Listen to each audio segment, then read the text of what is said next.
Karamagi yayokebwa omuliro mu maka g'omuyimbi Dr. Jose Chameleon esseguko ku lw'entebe.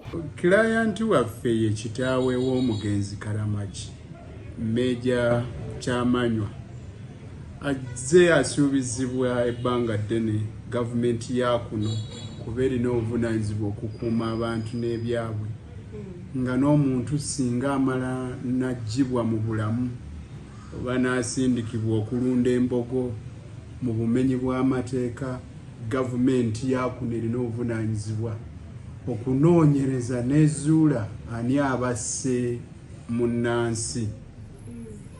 Major Kyamanywa alinze talaba bwenkanya ate nga ofiisi ya Ssaabawaabi wa gavumenti wa kuno yamusuubiza nti bajja kukola okunoonyereza batuuke ku nkomerero y'ensonga. Era yali atudde mu ofiisi ya DPP ebbanga eryayita mu kiseera kino yafuuka mulamuzi wa kkooti ensukkulumu yasuubiza nti ofiisi ye egenda kukola okunoonyereza paka lw'enaatuuka ku ntobo y'ensonga. Obwenkanya tebujjanga.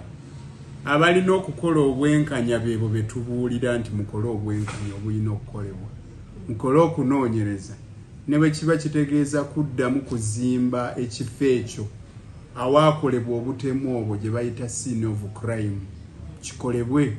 N'abo abalamu abaliwo abamanyi ebyavaako embeteza omuntu oyo Karamagi atuuka okufa banoonyezebwe bayitibwe bawa amawulire obwenkanya bujje. Client waffe talina gwamanyi yatta mwana we naye gavumenti erina obuvunaanyizibwa okunoonyereza kwani eyatta omwana we mu misango egy'obutemu kati nga Karamagi nyandibanga oba oli awo yatemulwa. Ensonga ebirungo bina ebiteekwa okubaawo omusango gusinga omuntu. Wateekwa okubaawo eyattibwa nga yattibwa bwali bumenyi bw'amateeka okumutta, eyamutta yalina ekiruubirirwa ky'okumutta, obujulizi busonga ku oyo aleeteddwa nti ye yamutta. Nze simanyi yatta Karamagi naye bwe wabanga waliwo ateeberezebwa okubanga ye yatta Karamagi lwaki abatakwatibwa bwe wabanga waliwo ensonga. Gavumenti nga tennakwata muntu mu bumenyi bw'amateeka oyo aba ateeberezebwa okuba omumenyi w'amateeka wateekwa okubaawo ensonga mu lunyaanyimbe tugiyita reasonable and probable cause. Bw'aba waliwo ensonga ng'ab'obuyinza balabye nga weeri oyo aba ateeberezebwa okuba nga ye yatta Karamagi lwaki takwatibwa. Ono agamba nti akikoze okulwanirira obwenkanya. Kuva Robert Karamagi afa olw'okusibwa okusibwa ku mpingu n'ayokebwa omuliro maka g'omuyimbi Joseph Mayanja amanyiddwa nga Dr. Jose Chameleon esseguko okuva ekiseera amaka ga Major Kyamanywa n'ab'enju ye baazira bafuba n'okulaba nga bafuna obwenkanya mu musango guno naye okutuusa kati tewali yali abayambye. Up to now tewali justice oba tewali any arrests. So I'm appealing actually to authorities like these organizations, Yamba, UN. Owulira bino nga Major Kyamanywa esoobe mu bitongole bya gavumenti ebirina obuvunaanyizibwa okunoonyereza ssaako n'okukwata abantu bonna abateeberezebwa okubeera n'akwata mukuta mutabani we alifunye bw'ayungidde bapuliida 10 mu Kampala okutwala Chameleon mu kkooti nga tebayise mu kitongole ky'omuwa bwa gavumenti nga bwe kyali ku musango gw'ajja Kale Kayihura nga avunaanibwa okulumira ne bakuba abawagizi ba Dr. Kizza Besigye. Nkoze emyaka nyingi service the country eno wholeheartedly naye teri muntu avaayo kunyamba. Kubano kuliko Coaching Evans Ambrose Tibia Santovo Caleb Alaka Kasa Emma Limba Sinalukola n'abalala. Major agamba nti okusinziira ku byayisemu nga n'onnyo kuyamibwa okuva mu gavumenti gyakolinira gyakyakolera okumala ebbanga ery'emyaka 4 n'atayambibwa agamba kireka polisi ya musango gwe budde bumala.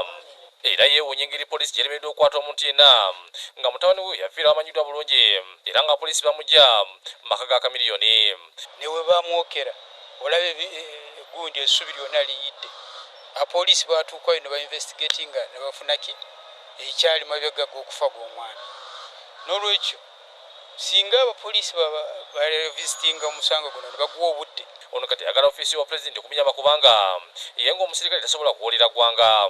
Sobola kukwata emundu nti ngende kubuuli no tikijja tutukirizibwa kati omuntu kumutta mu ngeri eyo ate gavumenti yaffe teyagala muntu kumala gafafa. Bapulira bategeeza nga bamalidde okupangisa amakampuni ag'obwannannyini okulonyiza ku musango era nga bagamba nti bigenda bulungi. Era mu mbeera emu abantu abamu kibatera okukola afuna abanoonyereza ababe ku musango private investigators family ono kyayinza okuba nga alina option naye ate kyandibadde tekyetaagisanga eggwanga liyina omwabi w'emisango gya gavumenti ng'eggwanga liyina ekitongole kya poliisi. Bategeeza nti n'obujulizi bafunye obumala okulumiriza omuyimbi Chameleone. Mu nkola y'amateeka mu ggwanga tewaliwo omuntu ali waggulu w'amateeka. Bano kati baweera okukola buli kisoboka okulaba nga nannyini maka ago mwe yafiira akwatibwa ng'amateeka bwe galagira akwatira omuntu yenna alina buyinza ku bulamu bwa muntu. Luyimbasi Nalukola agamba nti omusawo guno gulaga ekifaananyi nti gavumenti kyalina busobozi okuyamba abantu baayo. Obwenkanya buteekwa bulwanirirwa mu ggwanga lyattu kubanga mulimu abantu bangi abakola ebintu nga batudde mu ofiises ennene naye ne balemererwa okukola ku by'ensonga ne bakola ku busongasonga.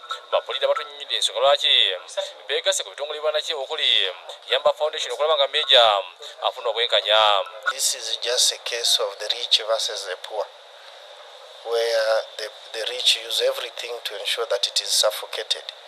But as you know, human life cannot be compared to anything. Ate Kanso Tebyasa atunnyonnyodde kuboneza ebiyinza okuweebwa omuyimbi Chameleone singa kisulibwa nti alina kyamanyi ku byakalamagi. Bikiddwa bulungi mu mateeka bw'aba nga aliwo obujulizi obuvuddeyo ne bulambika nti omuntu yatta, ekiboneza ekisimbayo okubeera ekyawaggulu kyakuwanikibwa ku kalabba.